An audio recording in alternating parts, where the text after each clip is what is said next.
A 2009 study by the Organization for Economic Cooperation and Development found that 11 of the 12 countries with the highest levels of discrimination against women were Muslim-majority countries. Amazingly, Muslim preachers in the West insist that Islam promotes equality and women's rights. Some even declare that Muhammad was a feminist, perhaps the greatest feminist who ever lived. Why do these preachers spout such shameless nonsense? They preach it because they know that there's a general atmosphere of ignorance about Islam and that they can say whatever they want since there's no one to correct them.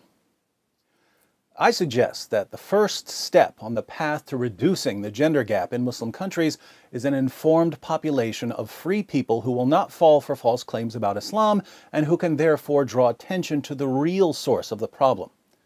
With this in mind, I present 3 Quran verses every woman should know.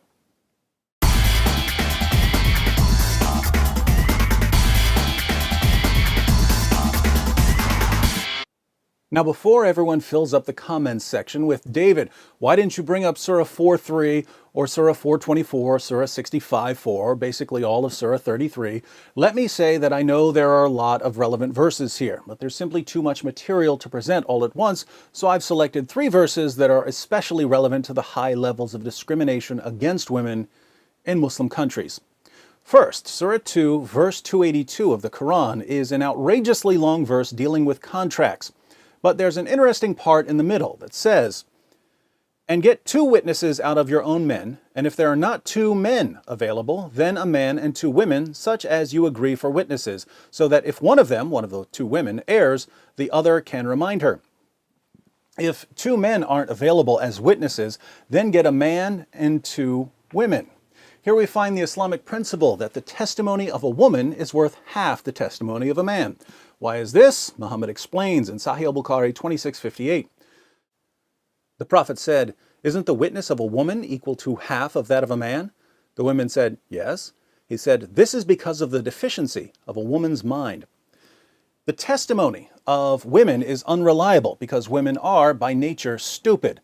These teachings of Allah and Muhammad, combined with other problematic teachings, such as the need for 4 male witnesses if you're accusing someone of sexual sin, have made it enormously difficult for Muslim women to testify against men in court. According to the New York Times, human rights workers have noted that as many as half of the women who report being raped in Pakistan are charged with adultery.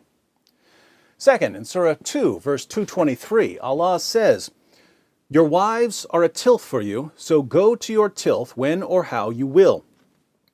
We don't use the word tilth much nowadays. A tilth is a patch of ground that you plow so you can sow your seed.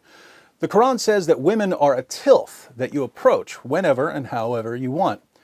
The historical background to this verse, according to Sunan Abu Dawud 2158 and 2159, which you can read by clicking the link in the description box, is that when Muslims moved to Medina, they began marrying women from Medina, and the women of Medina didn't want to have sex in certain positions. One woman told her husband not to come near her if he wanted sex in these positions. Let's read what happened. This tribe of the Quraysh, that was Muhammad's tribe, used to uncover their women intensely and seek pleasure with them from in front and behind and laying them on their backs. When the Muhajirun, the Muslim immigrants, came to Medina, a man married a woman of the Ansar. He began to do the same kind of action with her, but she disliked it and said to him, "We were approached on one side, i.e. lying on our backs. Do it so, otherwise keep away from me." This matter of theirs spread widely, and it reached the Apostle of Allah. So Allah, the Exalted, sent down the Quranic verse, "Your wives are a tilth to you, so come to your tilth however you will," i.e. from in front, from behind, or lying on the back. So a woman says, "I refuse to have sex in these positions." Allah's response to her husband is, "She's your tilth, your field for sowing your seed. Plow her however you want." Muhammad obviously took this verse seriously, since he made it clear that when a man wants sex, a woman has to drop whatever she's doing and satisfy him. In Sunan Ibn Majah 1853, Muhammad declares, "No woman can fulfill her duty towards Allah until she fulfills her duty towards her husband.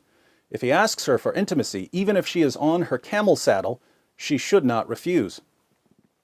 In Jami at-Tirmidhi 1160, Muhammad adds, "When a man calls his wife to fulfill his need, then let her come, even if she is at the oven." Third, Some women aren't as quick to obey their husbands as Allah and Muhammad demand. So what are Muslim men supposed to do about rebellious wives? Allah answers in Surah 4, verse 34. Men are in charge of women because Allah hath made the one of them to excel the other, and because they spend of their property for the support of women. So good women are obedient, guarding in secret that which Allah hath guarded. As for those from whom you fear rebellion, admonish them and banish them to beds apart and scourge them. Then, if they obey you, seek not a way against them. If your wife doesn't obey you, you warn her, banish her to a separate bed, and beat her until she does what you say. Should we be surprised that, according to a study by Human Rights Watch, more than 85% of Afghan women are victims of physical, sexual, or psychological violence or forced marriage, and that more than 60% are victims of multiple forms of violence? According to Allah and Muhammad, women are stupid. They're the property of men and have to submit themselves fully to their husbands' sexual whims. Those who don't are to be beaten into submission. Numerous studies show the real-world impact of these teachings, and yet we're told by politicians, reporters, and Muslim groups that the discrimination against women in Muslim countries has nothing to do with Islam. Unfortunately for Islam's defenders, this discrimination against women was clear during the time of Muhammad. In Sahih al-Bukhari 5825, Muhammad's child bride Aisha sees a woman whose Muslim husband beat her so severely her skin turned green. Aisha takes the woman to Muhammad and says, "I have not seen any woman suffering as much as the believing women. Look, her skin is greener than her clothes."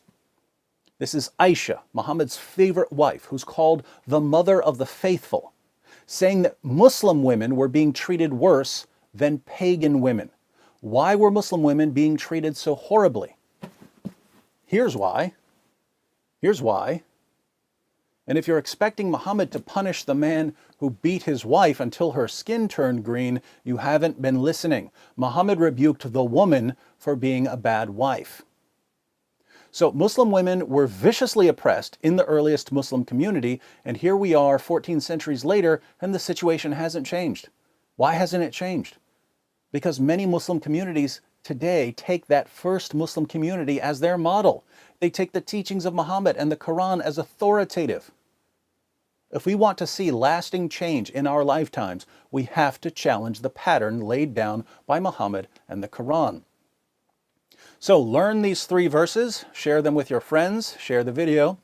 You can get all of the verses and all of the sources I quoted by clicking the link below. And if you haven't subscribed yet, you have 5 seconds to click this subscribe button.